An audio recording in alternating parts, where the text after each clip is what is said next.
Assalamualaikum warahmatullahi wabarakatuh. Kembali jumpa dengan saya Wildan Mustafa Setiawan, guru SMP Negeri 2 Salatiga, calon guru penggerak angkatan 7 Kota Salatiga.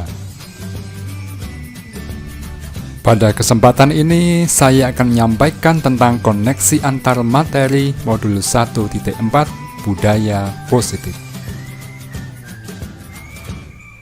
Materi ini meliputi keterkaitan antara modul 1.1 yaitu Filosofi Pendidikan Ki Hajar Dewantara, kemudian modul 1.2 Visi Guru Penggerak, modul 1.3 Nilai-nilai dan peran guru penggerak, serta modul 1.4 Budaya Positif.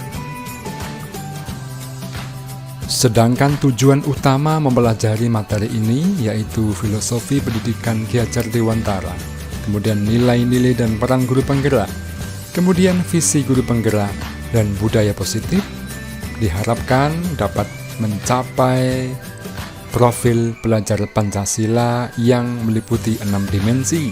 Yang pertama adalah beriman dan bertakwa kepada Tuhan Yang Maha Esa dan berakhlak mulia.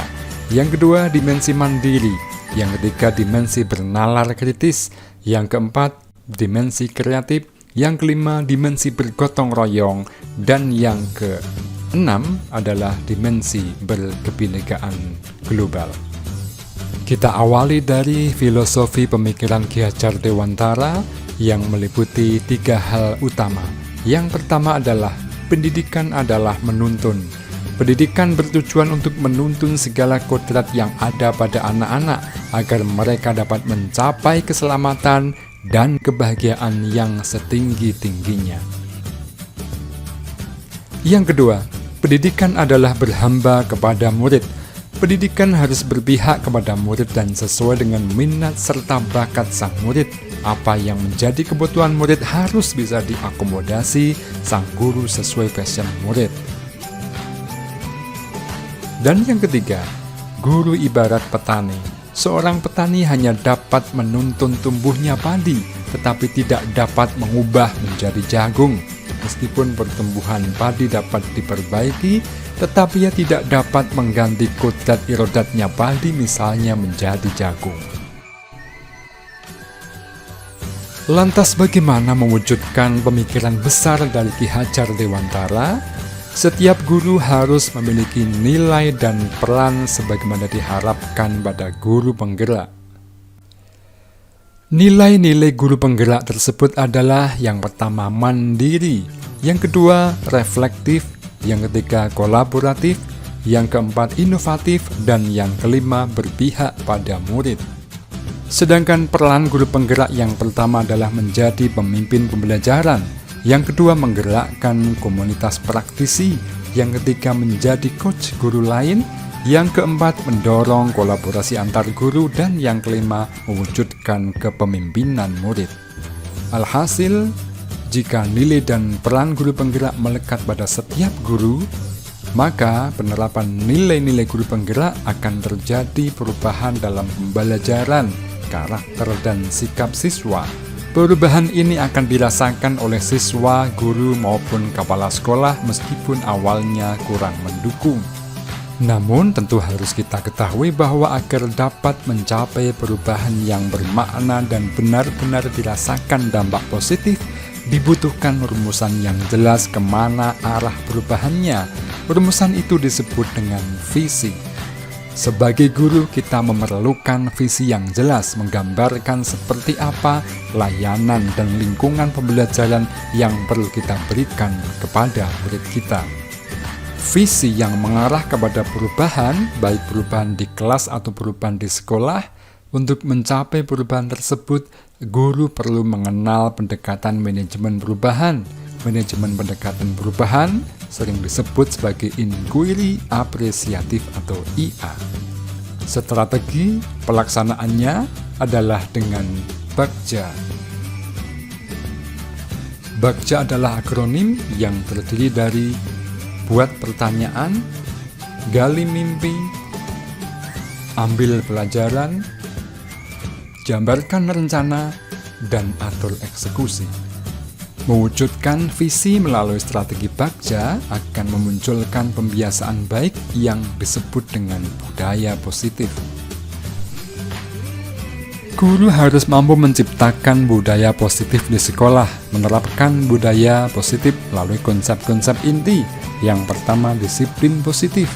Yang kedua, memahami motivasi perilaku murid karena ingin menghindarkan dari hukuman atau karena ingin mendapatkan penghargaan. Yang ketiga, posisi kontrol seorang guru. Yang keempat, keyakinan kelas dan penerapan segitiga restitusi. Kita mulai dari yang pertama adalah disiplin positif, lebih bersifat kontrol diri bahwa seorang murid dalam berbuat baik berdasarkan motivasi internal, bukan paksaan, pujian, atau hukuman. Perlu kita ketahui, motivasi perilaku manusia adalah 3 hal. Yang pertama, karena ingin menghindarkan diri dari ketidaknyamanan atau hukuman. Yang kedua, mengharap penghargaan atau imbalan. Dan yang ketiga, menjadi orang yang menghargai diri sendiri dan nilai-nilai yang diyakini. Selanjutnya adalah posisi kontrol seorang guru. Ada kalanya sebagai penghukum, atau pemantau, atau pembuat rasa bersalah, atau manajer, atau teman. Posisi terbaik hendaknya adalah posisi kontrol sebagai seorang manajer yang dapat mendorong murid mempertanggungjawabkan perilakunya dan menemukan solusi atas persoalannya sendiri, yaitu posisi yang mengacu pada restitusi yang dapat menjadikan murid sebagai manajer dirinya sendiri sehingga tercipta identitas positif pada siswa. Selanjutnya adalah keyakinan kelas atau sekolah. Guru membimbing terwujudnya keyakinan sekolah atau kelas sebagai hasil kesepakatan dengan murid, yaitu berupa pernyataan universal yang mudah dipahami dan diingat dan harus diterapkan di lingkungan sekolah. Dan selanjutnya yang terakhir adalah segitiga restitusi dalam menyelesaikan masalah.